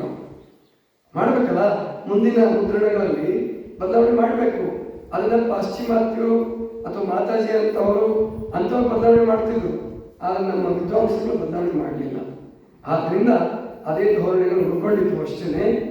ನೋಡಿ, ಒಂದು ಸತ್ಯ ತಿಳ್ಕೊಳ್ಳಿ, ಹರಿಹರ ಬರೆದಂಗೂ ಚರಿತ್ರೆ ನಡೆದಿಲ್ಲ, ಚಾಮರಸ ನಡೆದಂಗೂ ಚರಿತ್ರೆ ಬರೆದಿಲ್ಲ. ಯಾಕಂದ್ರೆ ಇಬ್ಬರು ಕವಿಗಳು ತಮ್ಮ ವಚನಗಳನ್ನು ಯಾವ ವಚನ ಸಿಕ್ಕಿದ್ವೋ ಆ ಪ್ರಕಾರವಾಗಿ ಕಲ್ಪನೆ ಮಾಡ್ಕೊಂತ, ಜೊತೆಗೆ ಜನರಿಗೆ ಒಂದು ಕಥೆ ಕಟ್ಕೊಡ್ಬೇಕು ಅನ್ನೋದು ಗುರಿ ಇರ್ತದೆ. ಅದಕ್ಕೆ ಕೈಲಾಸ ಅಲ್ಲಮಪ್ರಭುಗಳನ್ನು ಕೈಲಾಸ ಗಣೇಶ್ವರ ಅಂತ ಹೇಳ್ತಾನೆ ಅವನು. ಅದಕ್ಕಂತೂ ವಿಚಿತ್ರ ಕಥೆಗಳನ್ನು ಬರೀತಾನೆ. ಮಾದಿವ್ಯಕ್ತನಿಗೂ ಹಂಗೆ ಮಾಡ್ತಾನೆ. ಬಸವಣ್ಣನಿಗೂ ಕೂಡ ಕೈಲಾಸದಿಂದ ಶಾಪ ಕೊಟ್ಟೆ ಹುಟ್ಟಿಸ್ತಾನೆ. ಅದಕ್ಕೆ ಹರಿಹರನಿಗೆ ಶಾಪದ ಕವಿ ಅಂತಾನೆ ಕರೀತಿದ್ರು ಮಾತಾಜಿ. ಯಾಕಂದ್ರೆ ಶಾಪ ಕೊಡ್ಲಾಗ ಒಬ್ಬರು ಅಂದ್ರೆ ಸಕಾರಾತ್ಮಕ ನಕಾರಾತ್ಮಕ ಅಂತ ಇಟ್ಕೊಳ್ಬೋದು ನಾವು. ಈ ಒಂದು ನಕಾರಾತ್ಮಕ ಧೋರಣೆ ಅಂದ್ರೆ ಏನಾದ್ರು ತಪ್ಪು ಮಾಡಿಸಿ ಕೈಲಾಸದಲ್ಲಿ ಎಷ್ಟು ಸಣ್ಣ ತಪ್ಪು ಮಾಡಿಸ್ತಾನೆ ನಂದೀಶ್ವರನಿಂದ. ಅಂದ್ರೆ ಬಸವಣ್ಣವರಾಗಿ ಮಾಡೋಕ್ಕೆ ಯಾರೋ ಒಬ್ಬ ಹೂವಿನ ತಂದುಕೊಡ್ತಾನೆ ಶಿವನಿಗೆ. ಕೈಲಾಸ ಶಿವ ಅಂದ್ರೆ ದೇವರಲ್ಲ, ಕೈಲಾಸದ ದೊಡ್ಡ ಸಭೆ. ಅಲ್ಲಿ ಶಿವ ಕೂತಿದ್ದ. ಅಲ್ಲಿ ಯಾರೋ ಒಬ್ಬ ಹಾರ ಹೂವಾಡಿಗ ಒಂದು ದೊಡ್ಡ ಹಾರ ತಂದುಕೊಟ್ಟು ಅರ್ಪಿಸಿದ್ ಶಿವನಿಗೆ. ಅದನ್ನ ಶಿವನಿಗೆ ಅರ್ಪಿಸಿದ ಮೇಲೆ ಶಿವ ಅದನ್ನ ಸ್ವೀಕರಿಸಿ ಆಯ್ತಪ್ಪ ಅವನಿಗೆ ಆಶೀರ್ವಾದ ಮಾಡಿ ಕಳಿಸ್ದ. ಆಮೇಲೆ ನಂದೀಶ್ವರನ್ ಕರೆದು ಇದನ್ನ ಎಲ್ಲರಿಗೂ ಪ್ರಸಾದದ ರೂಪದಲ್ಲಿ ಹಂಚಪ್ಪ ಅಂತ ಹೇಳ್ದ. ಈ ಕುತ್ನಿ ಅಂತವ್ರು, ಈ ಮಾಂತೇಶ ಅಂತವ್ರು ಇದ್ರೆ ಅವ್ರಿಗೆ ಕರೆದು ನಾವು ಹೇಳೋದು ಇದನ್ನು ತುಂಡು ಮಾಡಿ ಎಲ್ಲರಿಗೂ ಕೊಡಕ್ಕೆ ಬಂದು ಎಲ್ರಿಗೂ ಕೊಟ್ಟು ನಂದೀಶ್ವರ ಹಂಚಿದಂತೆ. ಎಲ್ರಿಗೂ ಬಂತೇನಪ್ಪ ಅಂತ ಶಿವ ಕೇಳಲ್ಲ. ಅಲ್ಲಿ ಷಣ್ಮುಖ ಕೂತಿದ್ದ. ಇಲ್ಲ, ನನಗೆ ಬಂದಿಲ್ಲ ಅಂತ ಹೇಳಿದ್ನು. ನನಗೆ ಬಂದಿಲ್ಲ ಅಂತ ಹೇಳ್ದ. ಏನಪ್ಪ ನಂದೀಶ್ವರ ಯಾಕೆ ಕೊಡ್ಲಿಲ್ಲ? ಎಲ್ಲರಿಗೂ ಕೊಟ್ಟಿದ್ದೀನಿ, ನನ್ನ ಮಗನಿಗೆ ಕೊಟ್ಟಿಲ್ಲಲ್ಲ. ಆರುಮುಖದವನು ಅಂದ್ರೆ ಒಂದ್ರ ಮೇಲೆ ಒಂದಿದ್ರಂತೂ ಅವನು ಎತ್ಕೊಳ್ಬೇಕಲ್ಲ. ಸುಮ್ಮನೆ ಪುರಾಣ ಕಥೆ ಪ್ರಕಾರ ಇದ್ದರೆ ಹಿಂಗಿದ್ರೆ ಸ್ವಲ್ಪ ಕಷ್ಟ. ಹೆಂಗೆ ರಾವಣ ಹೆಂಗೆ ತೋರಿಸಿದ್ರೆ ಒಪ್ಪುಂಕ ನನಗೆ ಗೊತ್ತಿಲ್ಲ, ನನಗೆ ಕಾಣಿಸಲ್ಲ. ಹಿಂಗೆ ತೋರಿಸಿದ್ರು ಅಂದ್ರೆ ಪುರಾಣಗಳ ಬೆನ್ನು ಹತ್ತಿದ್ರೆ, ಕಾವ್ಯಗಳ ಬೆನ್ನು ಹತ್ತಿದ್ರೆ ಭಾರತೀಯರ ಹಾಳಾದಂಗೆ ಹಾಳಾಗ್ತೀವಿ ನಾವು. ಇಂದ್ರವ್ರಿಗೆ ಹಾಳಾದಲ್ಲ, ಕೈಲಾಸ, ವೈಕುಂಠ, ಬ್ರಹ್ಮಲೋಕ ಇದನ್ನು ನಂಬ್ಕೊಂಡು ಹಾಳಾದಲ್ಲ. ನಮ್ಮಲ್ಲಿ ಉಪನಿಷತ್ತುಗಳನ್ನ ಅನುಸರಣೆ ಮಾಡಿದ್ದು ನಾವು ಇಷ್ಟ ಹಾಳಾಗ್ತಿರ್ಲಿಲ್ಲ. ಪುರಾಣಗಳನ್ನೇನು ನಂಬ್ಕೊಂಡಲ್ಲ, ಪುರಾಣಗಳನ್ನು ನಂಬ್ಕೊಂಡಿದ್ದು ಅದು ವಿಜ್ಞಾನ ವಿರುದ್ಧ ಆಯಿತು, ಇತಿಹಾಸಕ್ಕೆ ವಿರುದ್ಧ ಆಯಿತು. ಆಗ ಷಣ್ಮುಖನಿಗೆ ಕೊಟ್ಟೆನಪ್ಪ. ಇಲ್ಲ, ಷಣ್ಮುಖ ಅಳಕ್ಕೆ ಶುರು ಮಾಡಿಬಿಟ್ಟಂತೆ. ನಂದೀಶ್ವರ ಹೇಳಿದ್ರೆ ನಾನು ಎಲ್ಲರಿಗೂ ಕೊಟ್ಟಿದ್ದೀನಿ, ಅವ್ರಿಗೂ ಕೊಟ್ಟಿದ್ದೀನಿ ಅಂದಂತೆ. ಷಣ್ಮುಖ ನನಗೆ ಬಂದಿಲ್ಲ ಆದರೂ ಸುಳ್ಳು ಹೇಳ್ತೀನಿ ಅಳಕ್ಕೆ ಶುರು ಮಾಡಿದ್ನು. ಗೊತ್ತಾಯ್ತಲ್ಲ? ಒಂದು ಕಡೆ ಏನು ಬರೀತಾರೆ, ಹುಟ್ಟಿದ 7 ದಿವಸಕ್ಕೆ ತಾರಕಾಸುರನ ಕೊಂದ ಷಣ್ಮುಖ, ಅದಕ್ಕೆ ಅವ್ರಿಗೆ ಮದುವೆ ಆಯ್ತಂತೆ ಅಂತ ಬರೀತಾರೆ ಒಂದು ಪುರಾಣದಾಗ. ಇವನು ಹರಿಹರ ಬರೀತಾನೆ, ಅವನಿಗೆ ಹೂವಿನ ಪ್ರಸಾದ ಕೊಡ್ಲಾರದಕ್ಕೆ ಇವನು ಅಳಕ್ಕೆ ಶುರು ಮಾಡಿದಂತೆ. ನನ್ನ ಮಗನಿಗೆ ಕೊಟ್ಟಿಲ್ದಿದ್ರು ಕೊಟ್ಟಿದೀಯ ಅಂತ ಹೇಳಿದ್ಯಾ ನೀನು, ಆದ್ರಿಂದ ಹೋಗು. ಎಲ್ಲಿಗೆ? ಮೂಲಕಕ್ಕೆ ಹೋಗು. ಅಲ್ಲಿ ಇಲ್ಲಿ ಮಾಡಿದ ತಪ್ಪಿಗೆ ಅಲ್ಲಿ ನೀನು ದಾಸೋಹ ಮಾಡು. ಗೊತ್ತಾಯ್ತು? ಅಂದ್ರೆ ಇದಕ್ಕೆ ಕಾರಣ ಏನು ಅಂದ್ರೆ, ಹರಿಹರನು ಬೇಕಾದ್ರೆ ಹರಿಹರ ನನಗೆ ಸಿಕ್ಕಿದ್ರೆ ಕೇಳಬಹುದಾಗಿತ್ತು. ಅವನೊಂದು ವಚನ ಹೇಳ್ತಾನೆ, ನಾ ಹಿಂದೆ ಮಾಡಿದ ಮರೆಯಿಂದ ಬಂದೆ ನೀ ಭವದಲ್ಲಿ ಬಸವಣ್ಣನ ವಚನ ಇದೆಯಲ್ಲವ. ನಾ ಹಿಂದೆ ಮಾಡಿದ ಮರೆಯಿಂದ ಬಂದೆ ನೀ ಭವದಲ್ಲಿ ಬಸವಣ್ಣ ಬರೆದ್ಬಿಟ್ಟು. ಯಾವ ಕಡೆ ಹೇಳಿದ್ರು ಗೊತ್ತಿಲ್ಲ. ಅದಕ್ಕೆ ಚಂದ ಕಥೆ ಹೇಳಲ್ಲ ಹರಿಹರ. ನೋಡಿ, ಬಸವಣ್ಣ ಹಿಂದೆ ಮರೆ ಮಾಡಿರಲ್ಲ, ಅದಕ್ಕೆ ಬಂದ. ಗೊತ್ತಾಯ್ತಾ? ಇದು ನೋಡ್ರಿ, ಯಾವತ್ತಿಗೂ ಸುಳ್ಳೇನೆ. 12ನೇ ಶತಮಾನದಲ್ಲೂ ಸುಳ್ಳು. ಬಸವಣ್ಣವ್ರ ಕೈಲಾಸ ಒಪ್ಪಿದ್ರು ಕೂಡ ಕೆಲವು ವಚನದಲ್ಲಿ ಬಸವಣ್ಣ ಒಪ್ಪಿದ್ದಾರೆ. ನಾನು ನನ್ನನ್ನು ಈ ಲೋಕದಲ್ಲಿ ಇಳೆಬಿಟ್ಟೆ ಅಲ್ಲ ಅಂತ ಇಳೆಬಿಟ್ಟು ಹುಟ್ಟೆಂದು ಹುಟ್ಟಿಸಿದೆ ಅಂದ್ರೆ ಬಸವಣ್ಣವ್ರಿಗೆ ಮೊದಲು ಕೈಲಾಸದ ಬೇರೆ ಇದೆ. ಭೂಲೋಕ ನಾನು ಕೆಳಗಡೆ ಬಂದಿದ್ದೀನಿ, ನಾನೀಗ ಬರಬಾರ್ದಾಗಿತ್ತು, ಎನಗಾಗಿ ಮತ್ತೊಂದು ತರುಮನೆ ನಿಂತಿಲ್ಲವೇ ಅನ್ನೋದಿತ್ತು. ಅದು ತಪ್ಪಲ್ಲ. ಇಲ್ಲಿ ಸರಿಯಾಗಿ ತಿಳ್ಕೊಳ್ಳಿ ಎಲ್ಲರೂ. ಬಸವಣ್ಣವ್ರು ಹೇಳಿರೋದು ತಪ್ಪಲ್ಲ, ಹರಿಯನ್ನೋದು ಕೆಟ್ಟ ಉದ್ದೇಶ ಇಲ್ಲ. ಈಗಿನ ಥರ ಮಾತಾಜಿಯವ್ರ ತರನ ಆಗಲಿ ಅಥವಾ ಈಗಿನ ನಮ್ಮ ಸ್ವಾಮಿಗಳೆಲ್ಲ ಬಸವ ಸಂಸ್ಕೃತಿ ಅಭಿಯಾನ ಮಾಡ್ತಿದಾರಲ್ಲ, ರಿಸರ್ವೇಶನ್ ತಗೋಬೇಕು ಅಂತೇಳಿ, ಮೀಸಲಾತಿ ತಗೋಬೇಕು, ಸ್ವತಂತ್ರ ಧರ್ಮ ತಗೋಬೇಕು. ನೋಡ್ರಿ, ಅದಕ್ಕೆ ಈ ಪ್ರಪಂಚದಲ್ಲಿ ಪರಮಾತ್ಮ ಏನ್ ಮಾಡ್ತಾನೆ ಅಂದ್ರೆ ಅರ್ಧ ಸತ್ಯ ಮಾತ್ರ ಗೋಚರ ಮಾಡಿಸ್ತಾನೆ. ಅರ್ಧ ಸತ್ಯ ಗೋಚರ ಮಾಡಿ ಇನ್ನರ್ಧ ಸತ್ಯ ತಿಳ್ಕೊಳ್ಳೋಕೆ ಹೋದಾಡ್ರಿ ಅಂತಾನೆ. ಯಾರು ಹೇಳಿದ್ರು? ಪರಮಾತ್ಮ ಇಚ್ಛೆನಾಗಿದೆ.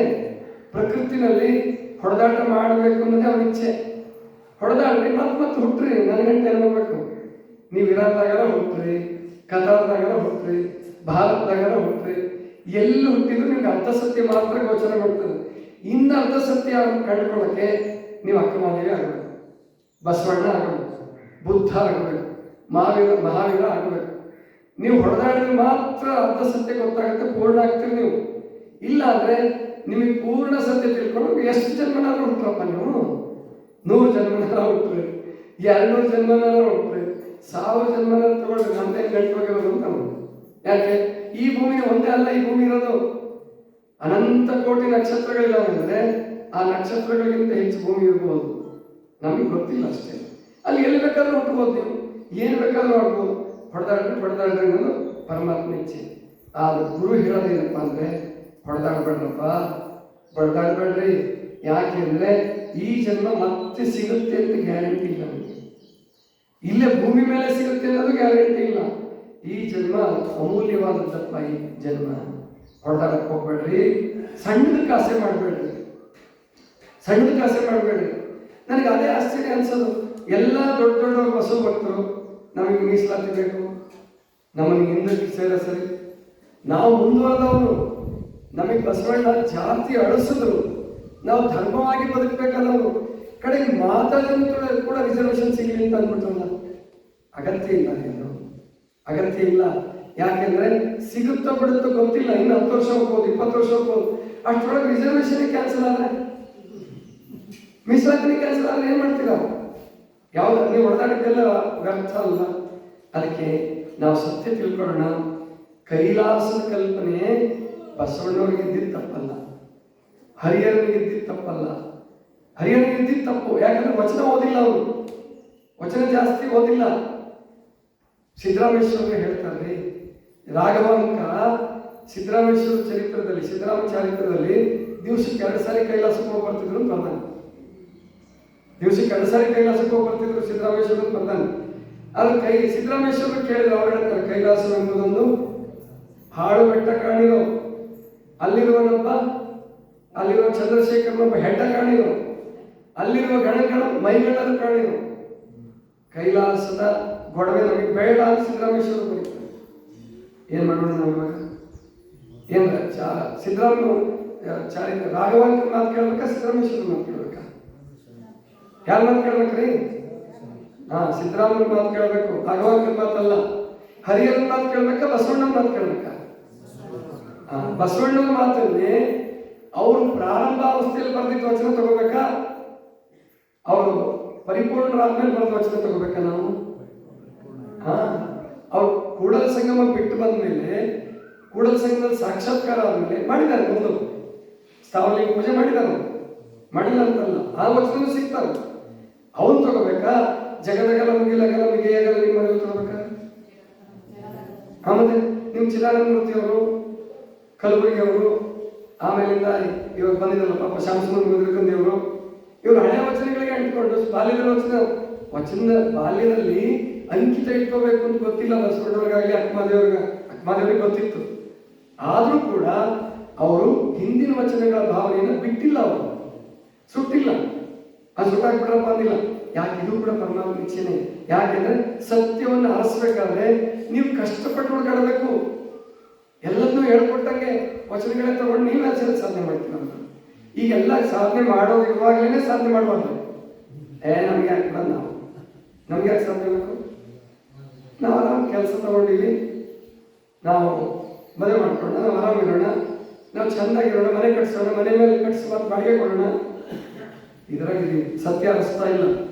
ನಿಮ್ಮ ಕತೆ ಬಿಡಿ, ನಾವೇ ಸತ್ಯ ಅರಸ್ತಾ ಇಲ್ಲ, ನಾವೇ ಸಾಧನೆ ಮಾಡ್ತಾ ಇಲ್ಲ. ಧ್ಯಾನ ಪೂಜೆ, ಲಿಂಗ ಪೂಜೆ, ಎಷ್ಟು ಜನ ಲಿಂಗ ಸತ್ಯವನ್ನು ಅರಿಬೇಕು, ಲಿಂಗಾಂಗ ಸಾಮರಸ್ಯ ಸಾಧಿಸಬೇಕು ಅಂತ ಕರ್ನಾಟಕದಲ್ಲಿರುವ 1,500 ಜನ ಸ್ವಾಮೀಜಿಗಳು ಸಾಧಕರಲ್ಲಿ ಒಬ್ಬರಾದರೂ ಲಿಂಗ ಪೂಜೆ, ಲಿಂಗವನ್ನು ಅರಿಬೇಕು, ನನ್ನೊಳಗಿರುವ ಆ ನೆಲದ ಮನೆಯ ನಿಧಾನವನ್ನು, ಆತ್ಮವನ್ನು ಅರಿಬೇಕು ಅಂತ ಹೇಳಿ ಒಬ್ಬರಾದ್ರೂ ಸ್ವಾಮೀಜಿಗಳು ಪೂಜೆ ಮಾಡ್ತಾ ಇದ್ರೆ ಹೇಳ್ಬೇಕು, ಮಾಡ್ತಾ ಇಲ್ಲ.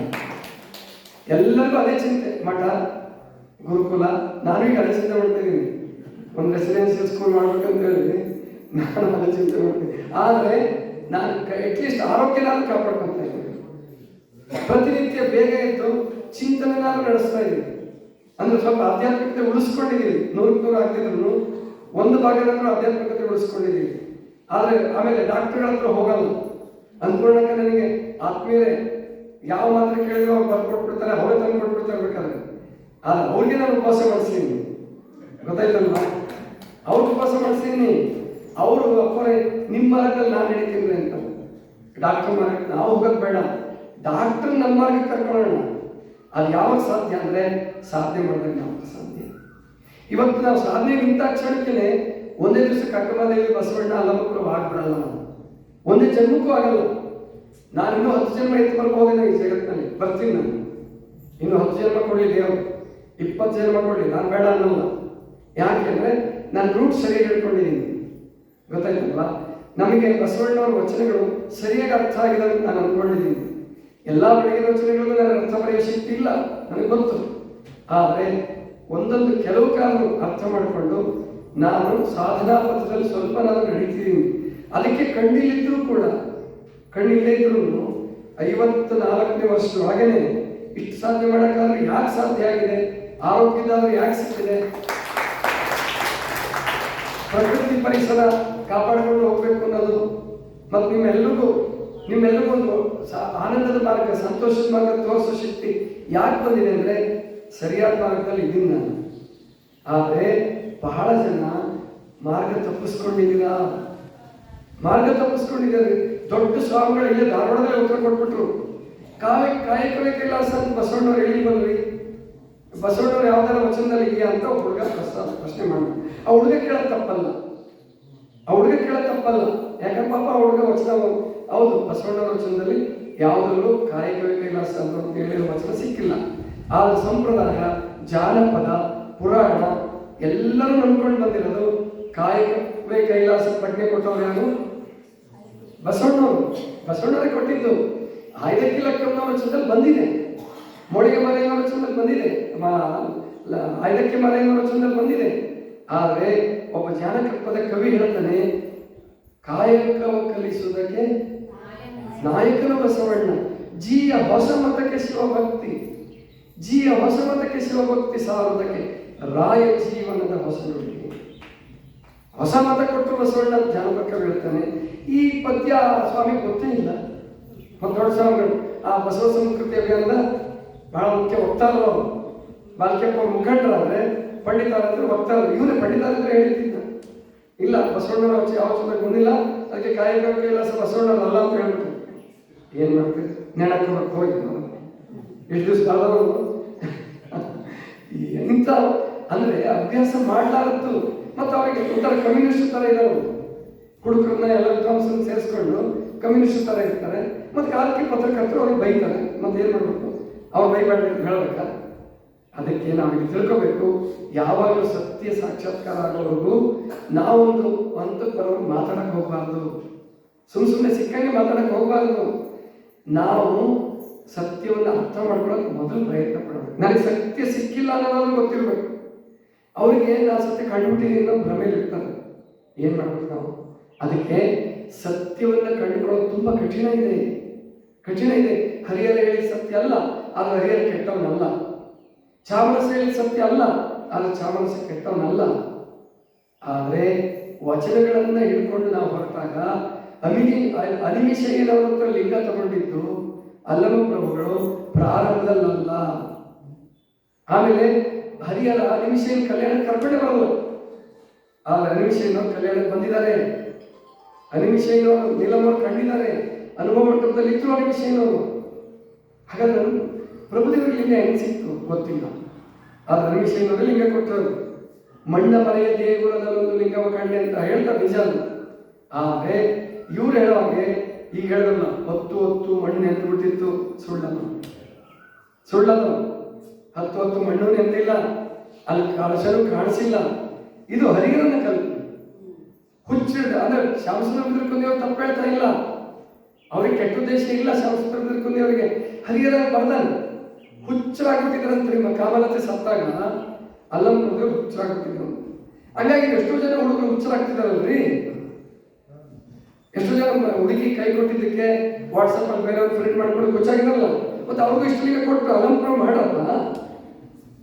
ಮಾಡಲ್ಲ ನನಗೆ. ಅವನ್ನ ಹೌದಂತೀವಿ, ಹರಿಹರ ಬರ್ದಿದ್ದ ಹೌದಂತೀವಿ, ಹಂಗಾಗಿಲ್ಲ ಅದು ಸುಳ್ಳು. ಯಾಕೆಂದ್ರೆ ಈ ಕವಿಗಳ ಬೆನ್ನತ್ತಿದ್ರೆ ಅಲ್ಲಮ ಪ್ರಭುಗಳ ಕಷ್ಟ ನಮ್ಗೆ ಅರ್ಥನೇ ಆಗಲ್ಲ. ಅಲ್ಲಮ ಪ್ರಭುಗಳು 18-20 ವರ್ಷದವರಿದ್ದಾಗ ಒಂದು ಹುಡುಗಿಯ ಅಥವಾ ರಾಜಕುಮಾರಿಯ ಯಾವುದೋ ಒಂದು ಪ್ರಸಂಗ ಬಂದಿದೆ, ಅದನ್ನ ಗೆದ್ದಿದ್ದಾರೆ ಅವರು. ಅಲ್ಲಿ ಬಲಿ ಬಿದ್ದಿಲ್ಲ, ಅವರು ಹೋಗಿದ್ದಾರೆ. ಅದನ್ನ ಹರಿಹರ ಹಿಂಗ್ ಕಲ್ಪಿಸ್ಕೊಂಡ, ಚಾಮರಸ ಮಾಯ ಕೂಡ ಹಳದ್ ಮಾಡ್ದ. ಎರಡೂ ಅಲ್ಲ, ಅವರು ಬಿಟ್ಟು ಹೋಗ್ಬಿಟ್ರು, ಬಳಿಗಾಲ ಬಿಟ್ಟು ಹೊರಟೋದ್ರು. ಅನಿಮಿಷಯ್ಯನ ಹತ್ರ ಬರಲಿಲ್ಲ. ಅನಿಮಿಷಯ್ಯನ ಹತ್ರ ಕರ್ಕೊಂಡ್ಬಂದ್ಬಿಡ್ತಾನೆ, ಚಾಮರಸನ ಹಾಗೆ ಮಾಡ್ತಾನೆ. ಚಾಮರಸನು ಬಳ್ಳಿಗಾಲ ಬಿಟ್ಟು ಕೂಡಲೇ ಮಾಯಾ ವಿಲಾಸ ವಿಡಂಬನ ಸ್ಥಳ ಅಂತ ಹೇಳಿ ತಕ್ಷಣ ಅನಿಮಿಷಯ್ಯನ ಹತ್ರ ಕರ್ಕೊಂಡ್ಬಂದಿಲ್ಲ. ಬಂದಿಲ್ಲ ಅವ ಇನ್ನೂ ಬಸವಣ್ಣವ್ರ ಕ್ರಾಂತಿನೇ ಶುರುವಾಗಿಲ್ಲ. ಯಾಕಂದ್ರೆ ಬಸವಣ್ಣವ್ರಿಗಿಂತ ಅಲ್ಲಮ ಪ್ರಭುಗಳು ಸುಮಾರು 25 ವರ್ಷ ಕಾಲ ದೊಡ್ಡವರಿರ್ಬೋದು. ಹೌದು, ಹಿರಿಯ ವಯಸ್ಸಲ್ಲಿ. ಅವರು ಬಳ್ಳಿಗಾವಿ ಬಿಟ್ಟು ಕೂಡಲೇ ಸೀದಾ ಅವ್ರು ಹೋಗಿರೋದು ಭಾರತ ಸಂಚಾರ, ಉತ್ತರ ಭಾರತ ಸಂಚಾರಕ್ಕೆ ಹೋದಂತ ಇದೆಯಲ್ಲ, ಹೌದು, ಹಿಮಾಲಯಕ್ಕೆ ಹೋಗಿದ್ದಾರೆ. ಶೂನ್ಯ ಸಂಪಾದನೆಕಾರರು ಇದೊಂದು ಜಾಗ ಹಿಡಿದಿದ್ದಾರೆ. ಶೂನ್ಯ ಸಂಪಾದನೆಕಾರರು ಹೇಳ್ತಾರೆ, ಕೇದಾರದ ಒಂದು ಗವಿಯಲ್ಲಿ 12 ವರ್ಷಗಳ ಕಾಲ ಸಾಧನೆ ಮಾಡಿದ್ದಾರೆ ಪ್ರಭುದೇವರು ಅಂತ ಹೇಳ್ತಾರೆ. 12 ವರ್ಷ ಸಾಧನೆ ಮಾಡಿದ್ದಾರೆ. ಆಫ್ಘನಿಸ್ತಾನ, ಈಗೇನು ಗಾಂಧಾರ ದೇಶ ಅಂತಿರಲ್ಲ, ಅಲ್ಲಿವರೆಗೂ ಪ್ರಭುದೇವರು ಸಂಚಾರ ಮಾಡಿದ್ದಾರೆ. ಮರಳು ಶಂಕರ ದೇವರಿಗೆ ತಿಳಿಸಿಕೊಟ್ಟಿದ್ದೆ ಪ್ರಭುದೇವರು. ಬಸವಣ್ಣ ಅಂತೀರ ಕಲ್ಯಾಣದಲ್ಲಿ, ಅಲ್ಲಿಗೆ ಹೋಗು ನೀನು, ನಾನು ಬರ್ತೀನಿ ಮುಂದೆ ಅಂತ ಹೇಳಿ ಮರಳು ಶಂಕರ ದೇವರು ಕಳಿಸ್ಕೊಟ್ಟವ್ರೆ ಪ್ರಭುದೇವರು. ಅದಕ್ಕೆ ಬಂದು ಗುಪ್ತವಾಗಿದ್ರು ಮರಳು ಶಂಕರ ದೇವರು. ಆ ಗುಪ್ತವಾಗಿರ್ತಿದ್ದು ತಪ್ಪು ಕಲ್ಪನೆ ಮಾಡ್ಕೊಂಡು ಪ್ರಸಾದ ಕುಂಡದಲ್ಲಿ ಇತ್ತು ನೆನಪಾದ ಚಾಮರಸ. ಅದಕ್ಕೆ ಸಿದ್ದೇಪುರಾಣಿಕರ ಚಿತ್ರ ಬರ್ಸಿದ್ರು ಗೊತ್ತಾ? ಅಡಿಗೆ ಮನೆ ಅಲ್ಲ, ಅಡಿಗೆ ಮನೆನೂ ಅಲ್ಲ ರೀ, ಒಂದು ಪ್ರಸಾದದ ಎಲೆ ಹಾಕ್ತಾರಲ್ಲ, ಆ ತೊಟ್ಟಿ ಎಲೆ ಹಾಕಿದ್ದಾರೆ. ಅಲ್ಲಿಂದ ಎದ್ದು ಬಂದ ಮರಣಶಂಕರ. ಏನು ಒಂದು 12 ವರ್ಷ ಅಲ್ಲೇ ಇದ್ರ. ಪ್ರಸಾದ ಕುಂಡ ಅಂದ್ರೆ ಅಡಿಗೆ ಮನೆ. ಯಾಕೆ ಅರ್ಥ ಮಾಡ್ಕೊಳಕ್ಕಾಗಲಿಲ್ಲ ನನಗೆ ಗೊತ್ತಾಗಲಿಲ್ಲ. ಹೋಗ್ಲಿ, ತಪ್ಪಲ್ಲ, ಅರ್ಥ ಮಾಡ್ಕೊಂಡು ತಪ್ಪು. ನೀವು ಮುಂದೆ ಬದುಕಿದ್ರಲ್ರಿ, ಷಡ್ಚರಿತಾಮೃತ ಬರೆದ್ಮೇಲೆ 40 ವರ್ಷ ಬದುಕಿದ್ದಾರೆ ಅವರು. ಪ್ರಿಂಟ್ ಆದ್ಮೇಲೆ ಸರಿಪಡಿಸ್ಬೋದಾಗಿತ್ತಲ್ಲ. 93ರಲ್ಲಿ ಲಿಂಗ, 94ರಲ್ಲಿ ಲಿಂಗೈಕ್ಯ ಆಗಿರೋರು, 55ರಲ್ಲೇ ಪ್ರಿಂಟ್ ಆಗಿದೆ ಅದು. 39-40 ವರ್ಷ ಬದುಕಿದ್ದಾರೆ. ಸರಿಪಡಿಸ್ಬೇಕಾಗಲ್ಲ. ಯಾಕೆ ಅಷ್ಟು ಸೋಮಾರಿಗಳಾಗಿರ್ತ, ಅಷ್ಟು ಆರೋಗ್ಯ ಕೆಟ್ಬಿಡ್ತಾ? ಇದು ತಪ್ಪಾಗಿರೋದು ಲಿಂಗಾಯತ ಧರ್ಮದಲ್ಲಿ. ಅದು ಕಾರಣ ಏನಂದ್ರೆ ನಮ್ಮಲ್ಲಿ ಬಸವಣ್ಣವ್ರ ತಪ್ಪಲ್ಲ. ಯಾಕೆ ಬಸವಣ್ಣವ್ರು ಬಹಳ ಸ್ವಾತಂತ್ರ್ಯ ಕೊಟ್ಬಿಟ್ಟಾರೆ, ಅಭಿವ್ಯಕ್ತಿ ಸ್ವಾತಂತ್ರ್ಯ ಕೊಟ್ಟಿದ್ದಾರೆ, ಎಲ್ಲ ರೀತಿ ಸ್ವಾತಂತ್ರ್ಯ ಕೊಟ್ಟಿದ್ದಾರೆ. ಇವರು ಹೆದರಿಸ್ಲಿಲ್ಲ, ಏನು ಮಾಡಲಿಲ್ಲ. ಅದಕ್ಕೆ ಇವ್ರು ಏನು ಮಾಡಿಬಿಟ್ರು, ಹೆಂಗ್ ಮಾಡಿದ್ರು ನಡೆಯುತ್ತೆ, ಹೆಂಗಿದ್ರು ಇರಲಿ ಪರವಾಗಿಲ್ಲ. ಅದು ಬಸವಣ್ಣವ್ರ ಇಚ್ಛೆನೆ, ಅದು ಪರಮಾತ್ಮ ಇಚ್ಛೆನೆ. ನಿಧಾನಕ್ಕೆ ಬರಬೇಕು ಈ ಧರ್ಮ ಅನ್ನೋದು ಇರಬಹುದು. ಆಗಲಿ ನೋಡ್ರಿ, ಕಾಲಜ್ಞಾನ ವಚನಗಳು ಹೇಳಿದ್ದಾರೆ. ಕಾಲಜ್ಞಾನ ವಚನಗಳನ್ನ ಎಲ್ಲವನ್ನೂ ಪ್ರಕ್ಷಿಪ್ತ ಆಗ್ಬಿಟ್ರು ಕಲ್ವಿಗಳು ತಗೊಳ್ಳೇ ಇಲ್ಲ. ನಾವು ಎಲ್ಲವೂ ಪ್ರಕ್ಷಿಪ್ತ ಅಲ್ಲ. ಸ್ವರವಚನಗಳನ್ನು ಸೇರಿಸ್ಕೊಂಡಿಲ್ಲ ರೀ. ಸಮಗ್ರ ವಚನ ಸಂಪುಟದಲ್ಲಿ ಸ್ವರವಚನಗಳೇ ಇಲ್ಲ. ಏನ್ ಮಾಡ್ತೀರ ನಾವು? ಅದಕ್ಕೆ ಇನ್ನೂ ಬಹಳ ಕೆಲಸ ಆಗಬೇಕಾಗಿದೆ, ಇನ್ನೂ ಸಂಶೋಧನೆ ಆಗಬೇಕಾಗಿದೆ. ಅರ್ಧ ಸತ್ಯ ತಿಳಿಸ್ತಾನೆ ಪರಮಾತ್ಮ. ಇನ್ನರ್ಧ ಸತ್ಯ ಗುರುಗಳು ನೀವು ಸೇರ್ಕೊಂಡು ಕಂಡುಕೊಳ್ಳಿ ಅಂತ ಹೇಳಿದ್ನಲ್ಲ, ಅದು ನಾನು ಹೇಳಿದ ಮಾತಲ್ಲ, ನಾನು ಹೇಳಿದ ಮಾತಲ್ಲ. ಜಾಕಿರ್ ಹುಸೇನ್ ಅಂತ ಇದ್ರು ಗೊತ್ತಾ ನಿಮಗೆ? ಏನಿದ್ರು ಜಾಕಿರ್ ಹುಸೇನ್? ರಾಷ್ಟ್ರಪತಿ ಇದ್ರು, ಶಿಕ್ಷಣ ತಜ್ಞ, ಬಹಳ ದೊಡ್ಡ ಶಿಕ್ಷಣ ತಜ್ಞರು ಅವರು ಜಾಕಿರ್ ಹುಸೇನ್. ಅವರು ರಾಧಾಕೃಷ್ಣನ್ ಅವರ ಪುಸ್ತಕಕ್ಕೆ ಮುನ್ನುಡಿ ಬರೆದಿದ್ದಾರೆ. ಡಾಕ್ಟರ್ ರಾಧಾಕೃಷ್ಣನ್ ಅವರು ಪೂರ್ವ ಪಶ್ಚಿಮ philosophy of eastern and western ಒಂದು ಪುಸ್ತಕ ಬರೆದಿದ್ದಾರೆ. ಆ ಪುಸ್ತಕ ನಾನು ಓದಿಲ್ಲ, ಅದು ಓದಿದ್ದನ್ನ ಅದರ ಪುಸ್ತಕದಲ್ಲಿ ಮುನ್ನುಡಿಲಿರೋದನ್ನ ಲಿಂಗಾನಂದಪ್ಪ ಅವರು ಹೇಳ್ತಿದ್ರು ಪ್ರಚಂಡಿಗೆ, ಅದನ್ನೇ ಬಿಟ್ಕೊಂಡಿದ್ದೀನಿ ಅಷ್ಟೇ. ನಾನು ಪುಸ್ತಕ ಓದಿಲ್ಲ, ಜಾಕಿರ್ ಹುಸೇನ್ ಅವ್ರು ನೋಡೂ ಇಲ್ಲ. ನಾನು ಹುಟ್ಟಿದ್ದೆ 71ನೇ ಇಸ್ವಿ, ಅಷ್ಟೊತ್ತಿಗೆ ಜಾಕಿರ್ ಹುಸೇನ್ ಸತ್ತೋಗಿದ್ರು. ಮತ್ತು ಇಂಗ್ಲೀಷ್ ಓದಕ್ಕೆ ನನಗೆ ಬರಲ್ಲ, ಓದಕ್ಕೆ ಬರಲ್ಲ, ಇಂಗ್ಲೀಷಲ್ಲಿ ಬಂತು. ನಾನು ಓದಕ್ಕೆ ನಾನು ಬೈಲಿಂಗಲ್ಲಿ ಓದಿಸ್ಬೇಕು, ಓದ್ಕೋಬೇಕು, ನಿಮ್ಮಂಥವ್ರು ಓದಿಸ್ಬೇಕು. ಆ ಜಾಕಿರ್ ಹುಸೇನ್ ಅವರು ರಾಧಾಕೃಷ್ಣನ್ ಅವರ ಪುಸ್ತಕಕ್ಕೆ ಒಂದು ಮುನ್ನುಡಿ ಬರೆದಿದ್ದಾರೆ. ಆ ಮುನ್ನುಡಿಯೆಲ್ಲ ಮಾತು ಹೇಳಿದ್ದಾರೆ. ಈ ಜಗತ್ತು ಅಂದ್ರೆ ಹೇಗಿದೆ ಅಂತ ಗೊತ್ತಾ? ಈ ಜೀವನ ಅಂದ್ರೆ ಜಗತ್ತಲ್ಲ, ಜೀವನ ಅಂದ್ರೆ ಮಂತೇಶ, ಜೀವನ ಅಂದ್ರೆ ಹೆಂಗಿದೆ ಅಂತ ಗೊತ್ತಾ? ಈ ಜೀವನ ಒಂದು ಹರಿದೋದ ಪುಸ್ತಕ, ಹರಿದೋದ ಪುಸ್ತಕ. ನಿಮ್ಮ ಜೀವನ ಅಂದ್ರೆ ಪುಸ್ತಕ, ಅಥವಾ ಈ ಜಗತ್ತು ಅಂದ್ರೂ ಕೂಡ ಅಷ್ಟೇ, ಒಂದು ಹರಿದೋದ ಪುಸ್ತಕ. ಮೊದಲು ಪ್ರಾರಂಭದ 10 ಪೇಜು ಹರಿದೋಗಿರೋದು, ಗೊತ್ತಾಯ್ತಾ? ಕೊನೆಯ 10 ಪೇಜು ಹರಿದೋಗಿರೋದು, ಮಧ್ಯದ 80 ಪೇಜ್ ನಿಮಗೆ ಸಿಕ್ಕವು, ಗೊತ್ತಾಯ್ತಾ? ಮಧ್ಯದ 80 ಪೇಜು ನಿಮಗೆ ಸಿಕ್ಕವು. ಪರಮಾತ್ಮ ಹೇಳ್ತಾನಂತೆ, ಮೊದಲ 10 ಪೇಜ್ ಏನಿತ್ತು ಹುಡುಕು, ಕೊನೆಗೆ 10 ಪೇಜು ಏನಿದೆ ಹುಡುಕೋ, ಇನ್ನು 80 ಪೇಜ್ ಅನುಭವಿಸು, ನೀನೇ ಹುಡುಕೋಬೇಕು, ನಾನು ತಿಳಿಸ್ಕೊಡಲ್ಲ. ಹಂಗಿದೆ ಯಾರ್ಯಾರು ಮಾತು ಜಾಕಿರ್ ಹುಸೇನ್ ಹೇಳೋದು. ಈ ಜಗತ್ತು, ಈ ಜೀವನ ಅಂದ್ರೆ ಹೆಂಗಿದೆ ಅಂದ್ರೆ ಹರಿದ ಪುಸ್ತಕ. ಮೊದಲ 10-15 ಪೇಜು ಹೋಗ್ಯಾವ, ಕೊನೆ 10-15 ಪೇಜು ಹೋಗ್ಯಾವ, ಇನ್ನು 80 ಪೇಜ್ ನಿನಗೆ ಸಿಕ್ಕವು. ಅದನ್ನು ಓದು, ಸತ್ಯ ತಿಳ್ಕೊ. ಆದ್ರೆ ಕೊನೆ 10 ಪೇಜು ಮೊದಲನೇ 10 ಪೇಜ್ ಹುಡುಕೊಳ್ದೆ ಹೋದ್ರೆ ನೀನು ಸಾಹಿತ್ಯ ಮತ್ತು ಹುಟ್ಟುತ್ತೀಯ, ಸಾಹಿತ್ಯ ಹುಟ್ಟುತ್ತೀಯ, ಗೊತ್ತಾಯ್ತಲ್ವಾ? ಅದೇ ಆಗದು. ಅದೇ ನಮ್ಮ ವಚನ ಸಾಹಿತ್ಯಕ್ಕೂ ಪರಮಾತ್ಮ ಅದೇ ಸವಾಲು ಹಾಕಿದ್ದಾನೆ. ಯಾಕಂದ್ರೆ ಶರಣರು ಬರೆದ ಎಲ್ಲ ವಚನಗಳು ನಮ್ಮ ಕೈಗೆ ಸಿಕ್ಕಿಲ್ಲ. ಬಹಳ ವಚನ ಬರೆದಾರ, ಬಹಳ ವಚನ ಬರೆದಿದ್ದಾರೆ. ನಮಗೆ ಸಿಕ್ಕಿರೋದು ಒಂದು 15,000 ವಚನ. ಬಸವಣ್ಣವ್ರು ಒಬ್ಬರದೇನೆ ಲಕ್ಷದ ಮೇಲೆ 96,000 ವಚನ ಗೀತಗಳ ಹಾಡಿ ಹಾಡಿ ಅಂತ ಅವರಂತಾರೆ. 68,000 ಗೀತಗಳ ಹಾಡಿ ಸೋತಿತ್ತೆಂದ ನಾನು ಸಿದ್ದರಾಮೇಶ್ವರ ಹೇಳ್ತಾರೆ. 80 ಕೋಟಿ ವಚನ ಹಾಡಿದೆ ಅಂತ ಪ್ರಭುದೇವರು ಅಂತಾರೆ. ಎಲ್ಲಿ ಓದೋದು ಎಲ್ಲ ಗೊತ್ತಿಲ್ಲ, ಎಲ್ಲವೂ ಬರ್ದಿಟ್ಟಿಲ್ಲ. ಮೋಸ್ಟ್ಲಿ ಎಲ್ಲವೂ ಒಲೆಗರಿ ಒಳಗೆ ಸಿಕ್ಕಿದ್ದು ಎಲ್ಲ ಗೊತ್ತಿಲ್ಲ, ಅದು ಯಾವ ಅರ್ಥದಲ್ಲಿ ಹೇಳಿದವರು ಗೊತ್ತಿಲ್ಲ.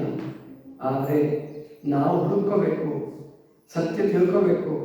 ಸತ್ಯ ಅಂದರೆ ಏನಂದರೆ, ಪ್ರಭುದೇವರ ವಚನಗಳನ್ನು ಓದಿದಾಗ ಸತ್ಯ ಗೊತ್ತಾಗುತ್ತೆ.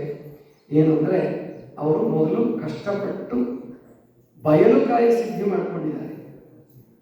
ಯಾವ ಕಾಯ ಸಿದ್ಧಿ ಮಾಡ್ಕೊಂಡಿದ್ದಾರೆ ಅಂದರೆ, ಮುಟ್ಟಿದ್ರೆ ಅವ್ರು ಮಾತಾಡ್ತಿದ್ರು, ಕಣ್ಣಿಗೆ ಕಾಣಿಸ್ತಿದ್ರು, ಆದರೆ ಅವ್ರ ದೇಹ ಸಿಗ್ತಿರ್ಲಿಲ್ಲ, ನಡೆದ್ರೆ ಹೆಜ್ಜೆ ಮೂಡ್ತಿರ್ಲಿಲ್ಲ.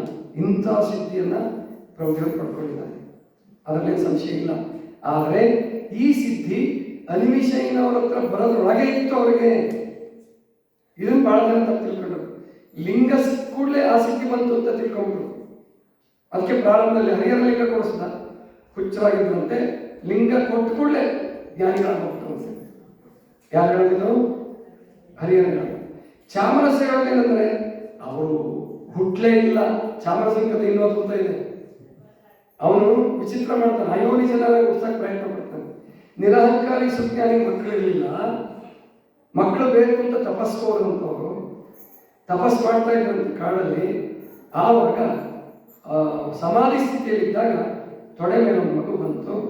ಅದನ್ನ ಎತ್ಕೊಳಕ್ ಹೋಗ್ತಾರಂತೆ, ಸಿಗಲೇ ಇಲ್ಲ. ಮಗು ಮಾತ್ರ ಇದೆಯಂತೆ, ಎತ್ಕೊಳಕ್ ಹೋಗಿ ಸಿಗ್ತಾ ಇಲ್ಲ. ಅಂದ್ರೆ ಹುಟ್ಟಿನಿಂದಲೇ ಬಯಲು ಸ್ಥಿತಿ ಮಾಡಿಬಿಟ್ಟ ಅವನು. ಇಬ್ಬರು ಹತ್ರ ನಮಗೆ ಸತ್ಯ ಸಿಗಲ್ಲ. ಆದ್ರೆ ಮೋಸಗಾರಲ್ಲ ಅವರು. ಪ್ರಕೃತಿ ನಿಯಮ ಎಲ್ಲ ಧರ್ಮಗಳಲ್ಲೂ ಹಿಂಗಾಗೇ ಆಗಿದೆ. ಎಲ್ಲ ಧರ್ಮದಲ್ಲೂ ಹೀಗಾಗಿದೆ, ಬರೀ ನಮ್ಮ ಧರ್ಮ ಅಂತಲ್ಲ. ಬರೀ ಲಿಂಗಾಯತ ಧರ್ಮದಲ್ಲ, ಅಲ್ಲಮ ಪ್ರಭು ವಿಷಯದಲ್ಲಿ, ಬಸವಣ್ಣನ ವಿಷಯದಲ್ಲಿ ಇಷ್ಟೇ ಆಗಿಲ್ಲ, ಎಲ್ಲ ಧರ್ಮದಲ್ಲೂ ಹೀಗಾಗಿದೆ. ಗೊತ್ತಾಗ್ತಿದೆಯಾ? ಎಲ್ಲ ಧರ್ಮದಲ್ಲೂ ಹೀಗಾಗಿದೆ.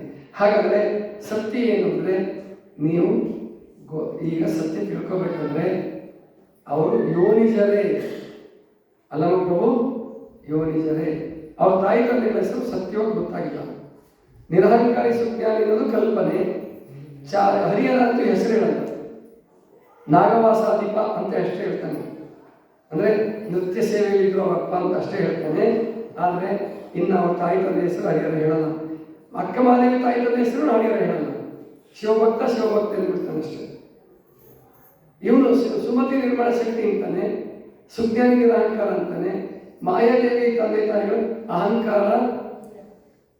ಅಹಂಕಾರಾಚಾರ್ಯ ಅಲ್ಲ, ಮಮಕಾರ ಮೋಹಿನಿ ಅಂತ ಮಾಯಾದೇವಿ ತಾಯಿ ತಂದೆ ಹೆಸರು. ಇದು ಕಲ್ಪಿತಾನೆ, ಇವೆಲ್ಲ ಕಲ್ಪಿತಾನೆ. ಸತ್ಯ ಏನಪ್ಪ ಅಂದ್ರೆ ಅಲ್ಲಮ ಪ್ರಭು ತಾಯಿ ತಂದೆ ಹೆಸರು ಗೊತ್ತಿಲ್ಲ. ಸತ್ಯಕ್ಕೆ ಸಮೀಪ ಏನಪ್ಪ ಅಂದ್ರೆ ಅಕ್ಕಮಹಾದೇವಿ ತಾಯಿ ತಂದೆ ಹೆಸರು ಓಂಕಾರ ಶಕ್ತಿ ಲಿಂಗಮ್ಮ. ಸತ್ಯಕ್ಕೆ ಸಮೀಪ ಇದೆ. ರಾಜೋಟಿ ಕವಿ ಹೇಳ್ತಾನೆ, ಮಾತಾಜಿಯವರು ಅಂಗೀಕರಿಸ್ತಾರೆ, ಎಲ್ಲರೂ ಅಂಗೀಕರಿಸ್ತಾರೆ ಇದನ್ನ. ಆದರೆ ಇನ್ನೂ ವಿದ್ವಾಂಸರು ಮಾತ್ರ ಅಂಗೀಕರಿಸಲ್ಲ. ಏನು ಮಾಡೋದು ನಾವು? ಬಿಟ್ಬಿಡೋಣ.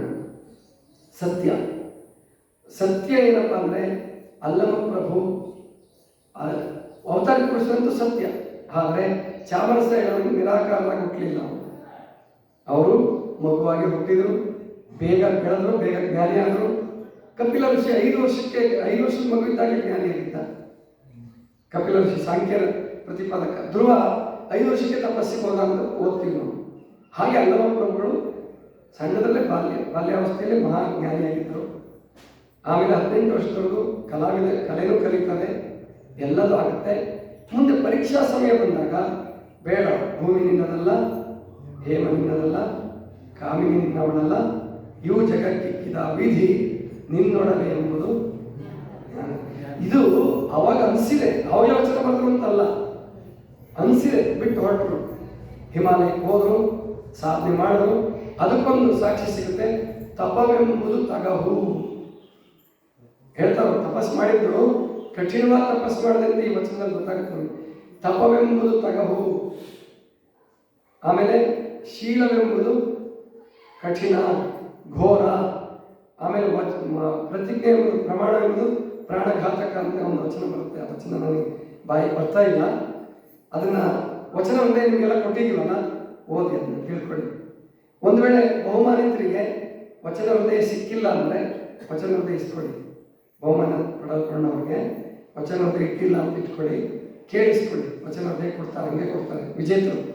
ವಿಜೇತರಿಗೆಲ್ಲ ವಚನ ಹೃದಯ ಕೊಡ್ತೀವಿ, ಗೊತ್ತಾಯ್ತಲ್ಲ. ಅದರ ಬೆಲೆ 600 ರೂಪಾಯಿ ಇದೆ. ಆದರೂ ನೀವು ಓದ್ಬೇಕು ಅದನ್ನು. ಸುಮ್ಮನೆ ಇಡಬೇಡಿ, ತಗೊಂಡೋಗಿ ದಯವಿಟ್ಟು ಈ ಪುಸ್ತಕನ ಹಾಗೆ ಇಡಬೇಡಿ. ಓದಿರಿ, ನಿಮ್ಮ ಜೀವನದಲ್ಲಿ ಖಂಡಿತ ಪರಿವರ್ತನೆ ಬಂದೇ ಬರ್ತದೆ. ಗೊತ್ತಾಯ್ತಾ? ಅರ್ಥ ಮಾಡ್ಕೊಳ್ಳಿ, ಪ್ರಯತ್ನ ಪಡಿ. ಮುಂದೆ ಅನಿಮಿಷೇನವರಷ್ಟು ಬರೋ ಹೊತ್ತಿಗೆ ಅವರು ಸಿದ್ಧಿ ಪಡ್ಕೊಂಡಿದ್ರು. ಬಯಲುಕಾಯಿ ಸಿದ್ಧರಾಗಿದ್ದರು, ಅಣಿಮಾದಿ ಅಷ್ಟ ಸಿದ್ಧಿಗಳು ಬಂದಿತ್ತು, ಎಲ್ಲ ಸಿದ್ಧಿಗಳು ಇತ್ತು. ಆದರೆ ಸಮಾಧಾನ ಇರಲಿಲ್ಲ ಅವರಿಗೆ. ಅದು ಪ್ರಭುದೇವರ ವಚನದಲ್ಲೇ ಗೊತ್ತಾಗುತ್ತೆ ನಮಗೆ. ಅದ್ವೈತವನ್ನು ಹಿಡಿದು ಅಹಂಕಾರಿಯಾದನೆಯ, ಬ್ರಹ್ಮವನ್ನು ಹಿಡಿದು ಭ್ರಮಿತನಾದನೆಯ, ಶೂನ್ಯವನ್ನು ಹಿಡಿದು ಸುಖ ದುಃಖಕ್ಕೀಡಾದನೆಯ. ಮಹೇಶ್ವರ ನಿಮ್ಮ ಶರಣ ಸಂಗನ ಬಸವಣ್ಣನ ಸಾನ್ನಿಧ್ಯದಿಂದ ನಾನು ಸದ್ಭಕ್ತನಾದನೆಯ. ಪ್ರಾಮಾಣಿಕವಾಗಿ ಒಪ್ಕೊಳ್ತಾರೆ. ಅನಿಮಿಷೆ ಲಿಂಗ ಕೊಟ್ಟ ಲಿಂಗ ಸಿಕ್ಕಿದೆ.